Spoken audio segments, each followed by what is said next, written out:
Ibu, saudara-saudari yang terkasih dalam Kristus Tuhan. Pada kesempatan ini, saya akan membagikan sedikit renungan terkait Bunda Maria.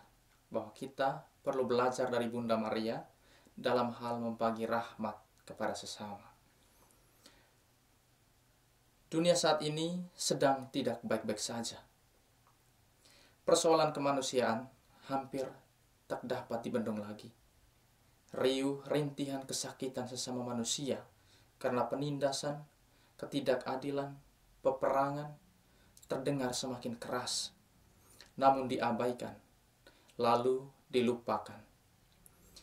Manusia yang katanya Homo sapiens atau manusia yang bijak telah kehilangan rasa empati dan solidaritas. Struktur dan sistem yang dibangun bukannya membawa kelegaan bagi masyarakat kecil, tetapi malah semakin menambah beratnya beban yang harus mereka pikul. Yang kaya semakin kaya dan yang miskin semakin melarat. Yang menderita semakin menangis dan yang makmur semakin tertawa. Mereka lupa bahwa semua yang mereka miliki saat ini, entah itu kekuasaan, kekayaan, prestasi, ataupun prestise, dan lain sebagainya, adalah rahmat yang Allah titipkan kepada mereka untuk kemudian dibagikan kepada orang lain yang sungguh membutuhkan. Bapak, Ibu, saudara-saudari yang terkasih, kita dapat menemukan sendiri begitu banyak contoh-contoh konkret dalam kehidupan sosial yang setidaknya mempertegas bahwa kesenjangan dan ketimpangan itu sungguh ada. Pada kesempatan ini kita akan belajar dari seorang tokoh yang memiliki hati keibuan, empati, adil, solider, peduli, dan peka. Dia adalah Santa Perawan Maria. Di tengah hiruk-pikuk kehidupan yang bagaikan lautan badai, kisah Bunda Maria bagaikan mercusuar yang memancarkan sinar kasih dan sukacita. Sosoknya bagaikan rangkulan yang menenangkan jiwa-jiwa yang gelisah, menuntun mereka menuju pelabuhan keselamatan. Bunda Maria, Ibu Yesus Kristus Sang Juru Selamat, bukanlah perempuan biasa.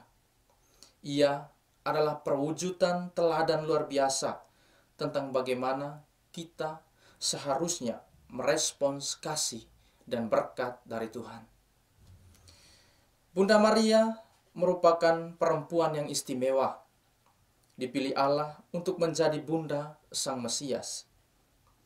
Ia membawa sang terang, harapan, dan keselamatan bagi dunia yang kelam. Namun, di tengah keistimewaan ini, Bunda Maria tak jemawa. Ia tidak egois dan menyimpan rahmat dan sukacita itu hanya untuk dirinya sendiri.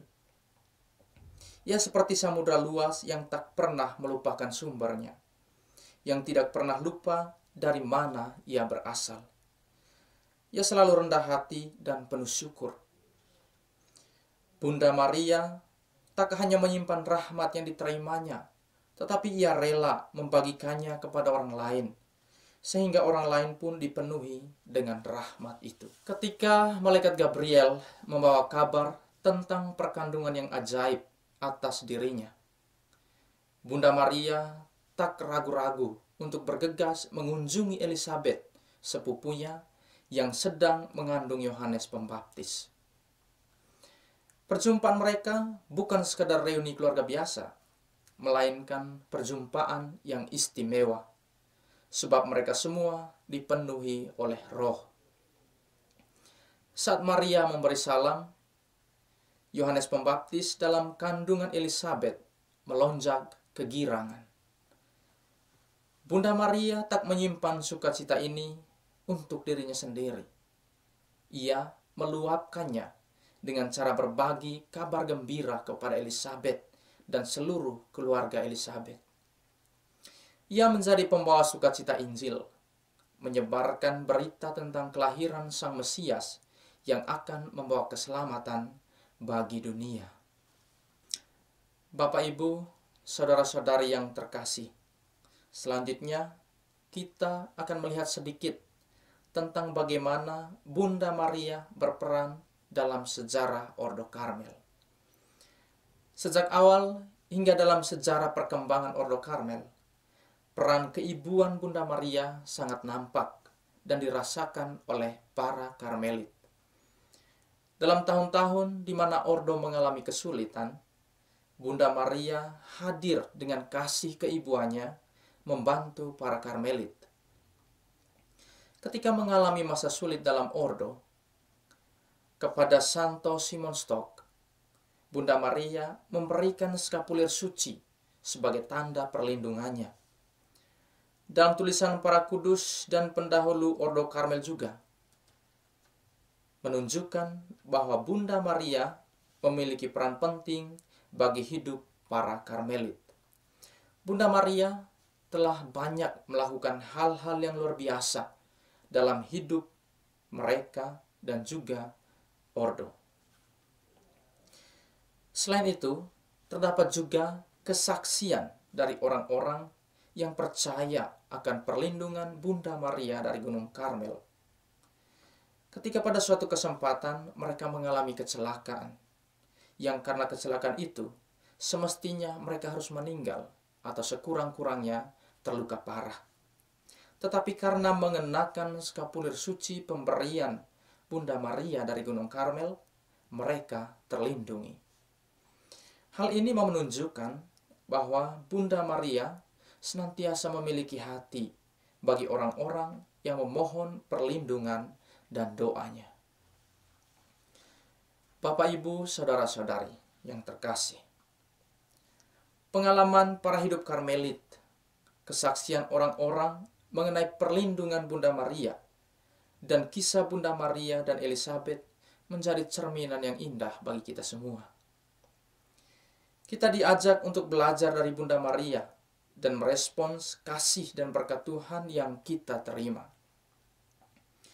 Janganlah kita memonopoli kasih dan berkat ini untuk diri sendiri, tapi marilah kita bagikan kepada orang lain. Maria mengajarkan kita bahwa sukacita sejati tidak terletak pada kepemilikan eksklusif, tetapi dalam berbagi dengan orang lain. Ketika kita membagikan kegembiraan dan berkat yang kita terima, kebahagiaan itu pun semakin bertumbuh dan berlipat ganda. Seperti Bunda Maria yang rela meninggalkan kampung halamannya untuk mengunjungi Elizabeth, maka marilah kita juga keluar dari zona nyaman kita dan menjangkau orang lain yang membutuhkan. Seperti Bunda Maria yang memberikan kabar sukacita kepada Elizabeth, marilah kita juga menjadi pembawa sukacita Injil bagi dunia. Marilah kita meneladani Bunda Maria yang tak pernah memonopoli kasih, tetapi selalu berbagi sukacita dengan orang lain. Dengan meneladani Bunda Maria, kita dapat menjadi terang bagi dunia dan membawa sukacita Injil Kristus kepada orang-orang di sekitar kita. Di era modern yang penuh dengan kesibukan dan individualisme, mudah bagi kita untuk terjebak dalam sikap mementingkan diri sendiri. Kita tergoda untuk menyimpan kebahagiaan dan kesuksesan untuk diri sendiri tanpa mempedulikan orang lain. Namun, Bunda Maria mengingatkan kita bahwa kebahagiaan sejati datang dari memberi dan berbagi. Sebagai umat Kristiani, kita dipanggil untuk menjadi pembawa sukacita Injil kepada dunia. Kita memiliki tanggung jawab untuk membagikan kasih, harapan, dan damai yang telah kita terima dari Tuhan kepada orang-orang di sekitar kita. Semoga Bunda Maria senantiasa mendoakan kita kepada putranya, dan kita pun semakin dekat dengan Sang Bunda. Dalam nama Bapa dan Putra dan Roh Kudus. Amin. Novena Santa Perawan Maria dari Gunung Karmel. O Maria, keindahan Karmel, jadikanlah kami layak dalam perlindungan-Mu. Selimutilah kami dengan skapulirmu, dan jadilah bagi kami teladan hidup yang suci. Maria, kuntum Karmel dan Bunda tak bercela, limpahkanlah rahmat yang kami anak-anak-Mu butuhkan. Kami anak-anak-Mu bersukacita dalam segala kebajikan-Mu. Kami mengagumi kerendahan hati-Mu dan bersukacita dalam belas kasih-Mu. Marilah kita berdoa. Bunda Maria yang termulia, Ratu Karmel, Bunda Allah dan Bunda para pendosa yang malang, pelindung sejati bagi mereka yang mengenakan skapulir suci. Kami mohon kepadamu, semoga oleh kemuliaan yang Engkau terima sebagai Bunda Putra Allah, perolehlah juga bagi kami rahmat pengampunan dosa, pembaharuan hidup, penghiburan dalam derita, dan khususnya permohonan yang kami butuhkan dalam doa ini.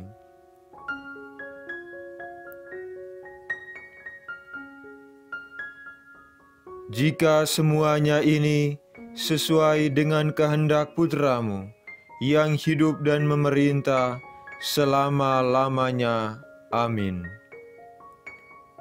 Bapa kami yang ada di surga, dimuliakanlah nama-Mu. Datanglah kerajaan-Mu, jadilah kehendak-Mu, di atas bumi seperti di dalam surga. Berilah kami rejeki pada hari ini, dan ampunilah kesalahan kami, seperti kami pun mengampuni yang bersalah kepada kami. Dan janganlah masukkan kami ke dalam pencobaan, tetapi bebaskanlah kami dari yang jahat. Amin. Salam Maria, penuh rahmat, Tuhan serta-Mu. Terpujilah Engkau di antara wanita, dan terpujilah buah tubuh-Mu, Yesus. Santa Maria, Bunda Allah, doakanlah kami yang berdosa ini, sekarang dan waktu kami mati. Amin. Kemuliaan kepada Bapa dan Putra dan Roh Kudus, seperti pada permulaan, sekarang, selalu, dan sepanjang segala abad. Amin.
Dalam nama Bapa dan Putra dan Roh Kudus. Amin.